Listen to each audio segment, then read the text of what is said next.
ପ୍ରକୃତ ସମ୍ପର୍କ ଗୋଟିଏ ସୁନ୍ଦର ପୁସ୍ତକ ଭଳି ହୋଇଥାଏ।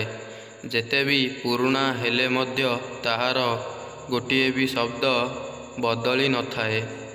ଜିତିବାର ମଜା ସେତେବେଳେ ଆସେ ଯେତେବେଳେ ସଭିଏଁ ଆପଣଙ୍କ ହାରିବାର ଅପେକ୍ଷା କରିଥାନ୍ତି।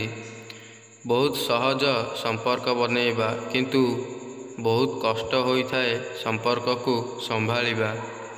ବୟସ ବିନା ବାଧାରେ, ବିନା ଅପେକ୍ଷାରେ ଅତିକ୍ରମ କରି ଚାଲିଛି, କିନ୍ତୁ ଆମେ ସେହି ଗୋଟିଏ ଜାଗାରେ ଆମ ଆଶାକୁ ନେଇ ଛିଡ଼ା ହୋଇଛନ୍ତି କି କେବେ ସେ ସମୟ ଆସିବ। କାହାକୁ ଧୋକା ଦେଇ ଭାବନି ଯେ ତୁମେ ବହୁତ ଚାଲାକ। ଏକଥା ଭାବ ଯେ ସେ ତୁମକୁ କେତେ ଭରସା କରିଥିଲା। କିଛି ପାଇଯିବା ଜିତିବା ନୁହେଁ, ଆଉ କିଛି ହରେଇଦେବା ହାରିବା ନୁହେଁ। କେବଳ ସମୟର ପ୍ରଭାବ ହୋଇଥାଏ, ଆଉ ପରିବର୍ତ୍ତନ ସମୟର ସ୍ୱଭାବ ହୋଇଥାଏ। ବିଭୀଷଣ ରାବଣ ରାଜ୍ୟରେ ରହି ବିଗିଡ଼ି ନଥିଲେ, ଆଉ କୈକେୟୀ ରାମ ରାଜ୍ୟରେ ରହି ସୁଧୁରି ନଥିଲେ।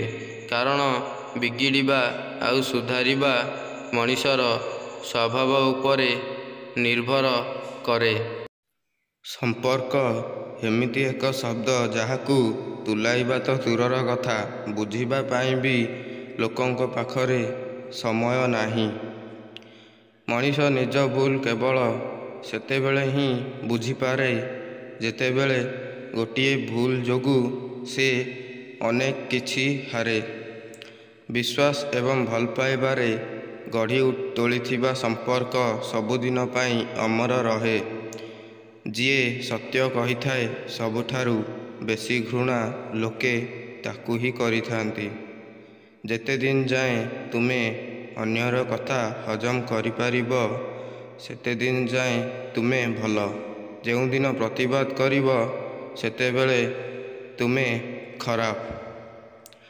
ଅନ୍ୟର ଖରାପ ପରିସ୍ଥିତି ଦେଖି ତା ଉପରେ କେବେ ବି ହସନ୍ତୁ ନାହିଁ, କାହିଁକି ନା ସମୟ କେବେ ଚିରସ୍ଥାୟୀ ନୁହେଁ, ପ୍ରତି ମୁହୂର୍ତ୍ତରେ ବଦଳିଥାଏ। ସମୟ କେତେବେଳେ ଯେ କାହାର କ'ଣ କରେ, ଏକଥା ମଣିଷ ନିଜେ ବି ଜାଣିନଥାଏ।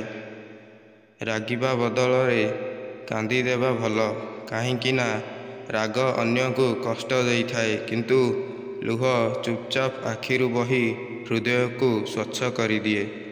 ଯେତେବେଳେ ଭରସା ଭାଙ୍ଗିଯାଏ, ସେତେବେଳେ ସରି କହିବାର କିଛି ମୂଲ୍ୟ ନଥାଏ। ପ୍ରକୃତ ବନ୍ଧୁ ସେ ନୁହେଁ ଯେ ଆମକୁ ପ୍ରତ୍ୟେକ କଥାରେ ବିନା କାରଣରେ ବିରୋଧ କିମ୍ବା ସମାଲୋଚନା କରୁଥାଏ। ପ୍ରକୃତ ବନ୍ଧୁ ତ ସେ ହୋଇଥାଏ ଯିଏ ଆମ ନୀରବତାର ଶବ୍ଦକୁ ମଧ୍ୟ ଅନୁଭବ କରିପାରୁଥାଏ।